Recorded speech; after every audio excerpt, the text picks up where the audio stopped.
Voter మహాశయులందరికీ నా యొక్క మనవి. రేపు 13వ తారీఖు జరగబోయే ఎన్నికల్లో మన భవిష్యత్తుని మనమే నిర్ణయించుకోవాలి. అంటే మన ఓటుని మన మంచి కోసం ఉపయోగించుకోవాలి. జరుగుతున్న పరిణామాలను చూసి మీ అందరూ ఒక్కసారి ఆలోచించండి. ఎందుకంటే అంతకుముందు చంద్రబాబు పరిపాలన చూశారు, చంద్రబాబుని గురించి చూశారు. ఇప్పుడు జగన్ పరిపాలన చూశారు, జగన్ని చూశారు. వీరిద్దరిలో తేడాలు ఏందో, ఈ ఇద్దరిలో ఎవరు ప్రజలకు ఉపయోగపడతారో,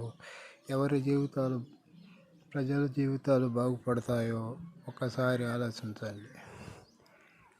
అభివృద్ధి లేదు మన రాష్ట్రంలో, కంపెనీలు లేవు, నిరుద్యోగం, నిత్యావసర వస్తువుల ధర ఆకాశంట అంటిని, కరెంటు బిల్లులు 7 సార్లు పెంచారు, బస్ ఛార్జీలు 3-4 సార్లు పెంచారు, చెత్త పన్ను, దేనికి తోడు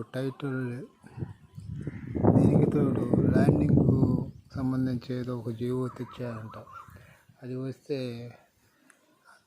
వాళ్ళు వీళ్ళు అని కాకుండా రైతులందరూ, పొలం ఉన్న వాళ్ళందరికీ ఇబ్బందేనంట అని లాయర్స్ కానీ వాళ్ళు కానీ చెబుతున్నారు.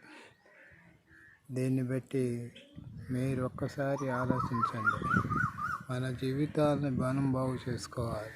ఎవరో వస్తారు ఏదో చేస్తారని మోసపోకుమా. ముందుంది ముసళ్ళ పండగ, దాని గురించి ఆలోచించండి. మన జీవితాలు బాగుపడాలన్నా మన ఓటే ఆయుధం. దాని గురించి మీరు ఒక్కసారి ఆలోచించండి. నేనేదో ఒక పార్టీ పరంగా ఒక వర్గంగా చెప్పటం లేదు, పొలిటికల్గా చెబుతున్నాను. ప్రజలందరూ బాగుండాలి, 5 కోట్ల జనాభా బాగుండాలి, సుఖ సంతోషాలతో ఉండాలంటే అందరూ ఓటర్స్ మహాశయులందరూ ఆలోచించండి. ఆలోచించి ఓటేయండి. అది ఆ అవకాశం మీకే. ఆ అవకాశం మీ ఛాన్స్కు మీరే వినియోగించుకోవాలి. దాని గురించి మీరు ఆలోచించి ఓటేయమని మనవి చేస్తున్నాం. ఇటు పొలిటికల్